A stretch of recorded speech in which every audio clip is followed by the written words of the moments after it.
नमस्कार मित्रों, आज हम लोग फिर से एक बार कॉमन एरर्स की या जिसको हम कॉम्पिटिटिव एग्जाम पैटर्न्स में बोलते हैं स्पॉटिंग एरर्स की बात करेंगे और हम कुछ क्वेश्चन सॉल्व करेंगे और इन क्वेश्चंस के माध्यम से हम एक्चुअली रूल या पैटर्न जानने की कोशिश करेंगे कि कहाँ पे क्या होता है, क्या होना चाहिए और कैसे हम उन एरर्स को फाइंड आउट करें। तो आइए देखते हैं, हमारे पास सामने व्हाइट बोर्ड पे कुछ क्वेश्चंस लिखे हैं।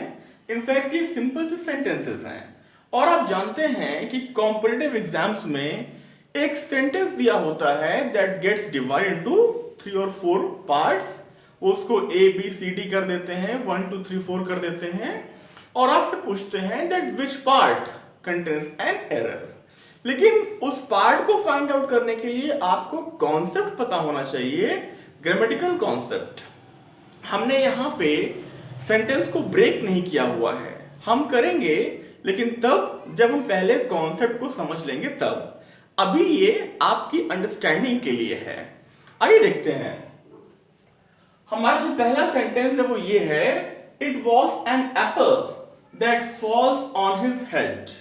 अब यहां पे आप ये समझिए कि हमें ये ध्यान रखना होता है कि सेंटेंस जिस टेंस से शुरू होता है आगे हम उसी टेंस को वे फॉरवर्ड करते हैं, यानी कि उसी टेंस में हम सेंटेंस को आगे बढ़ाते हैं। अब यहां पर देखिए, हमारे पास बिगिनिंग में है was, दैट मींस पास्ट, लेकिन अगला ये कहता है false.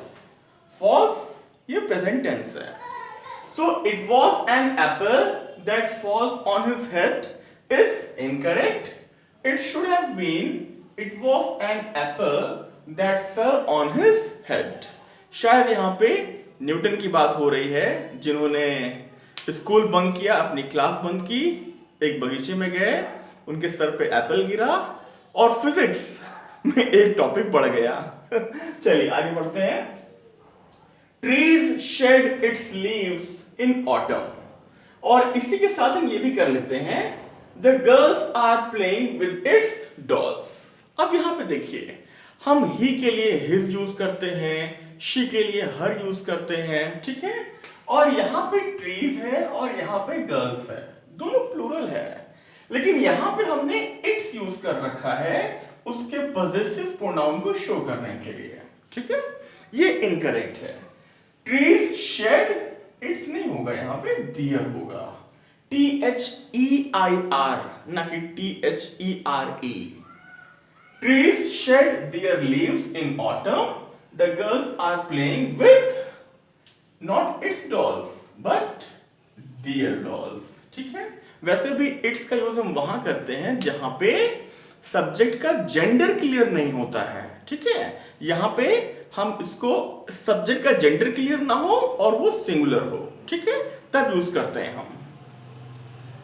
I never thought that he will do this to me। अक्सर ऐसा होता रहता है, मानव जीवन है, बहुत सारी हमें अपेक्षाएं होती हैं, लोग उनकी उपेक्षा करते हैं, हम हर्ट फील होते हैं। लेकिन यहाँ पे मैं अपनी संवेदना व्यक्त नहीं कर रहा हूं, मैं एक जनरल ट्रुथ की बात कर रहा हूं और वैसे यहाँ पे प्रॉपरली हम इसका रूल जानने का प्रयास करते हैं। अब यहाँ पर देखिए, I never thought that he would do this to me. Pattern देखिए, थॉट, सेंटेंस की बिगनिंग हो रही है सिंपल पास्ट से, ठीक है। जब भी हम पास्ट के साथ कोई फ्यूचर इवेंट को जोड़ना चाहते हैं तो उसके लिए हम कभी विल का यूज नहीं करते, ये आप ध्यान रखेंगे। उसके लिए हम वुड का यूज करते हैं। वुड का रीजन ये है, I never thought that he will, हम भी इसको ऐसे पढ़ते हैं, he will do this to me. मैंने उससे कभी ये अपेक्षा नहीं की थी कि वो मेरे साथ ऐसा करेगा, लेकिन वो कर चुका है। इसलिए हम यहां पे सिंपल पास्ट के साथ या पास्ट टेंस के साथ विल का नहीं वुड का यूज करते हैं। I never thought that he और she would do this to me, right. अब इसी के साथ आप अगला यहां पर देख लीजिए, क्वेश्चन नंबर 8, क्योंकि दोनों बहुत सिमिलर हैं और दोनों एक दूसरे के जस्ट ऑपोजिट हैं। I always believe that she would do this. ठीक है, अब यहां पे जो would का यूज है वो इनकरेक्ट है। क्यों? क्योंकि यहां पे हमारा सेंटेंस शुरू हो रहा है प्रेजेंट के साथ। ठीक है, तो प्रेजेंट टेंस के साथ विल यूज करते हैं हम, और पास्ट टेंस के साथ हम वुड यूज करते हैं। इस बात को गांठ बांध लीजिए, इससे बहुत क्वेश्चन आते हैं। He found it easily to balance on the bike. देखिए, try to understand the difference between adverb and adjective. ठीक है, ये जो हमारा वर्ड है easily, it should have been easy, क्योंकि easy adjective है और easily adverb है। एक बार adjective और adverb को देख लीजिए। मैं आपको मोटा मोटी ये बता दूं कि adjectives वो डिफाइन करते हैं नाउन को, और एडवर्ब्स वो डिफाइन करते हैं वर्ब को। जैसे she is beautiful, she noun है और ब्यूटीफुल एडजेक्टिव है, वो शी को डिफाइन कर रहा है। But she writes beautifully, now beautifully ये एडवर्ब है, बिकॉज ये डिफाइन कर रहा है वर्ब को, और वर्ब क्या है? The process of writing. She sings melodiously. ठीक है, तो ऐसे ये होता है। आगे देखते हैं हम। The poor are usually envious of the rich people. जो गरीब लोग हैं ना, उन्हें अक्सर बड़े लोगों से, अमीर लोगों से जलन होती है, वो उनसे जलते हैं, घृणा करते हैं।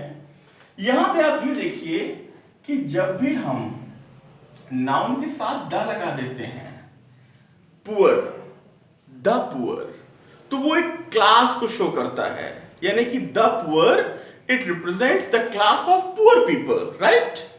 Similarly, कहां गया? ये रहा।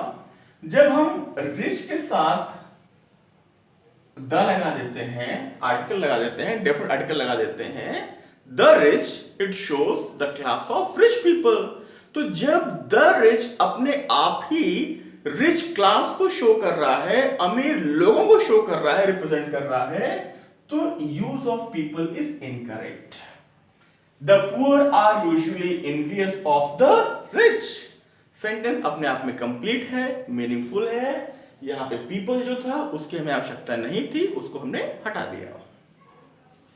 He could not go to school due to rough weather. फिर से एक गांठ बांधने वाली बात आपके सामने आई है, आप बांध दीजिए इसको फिर से।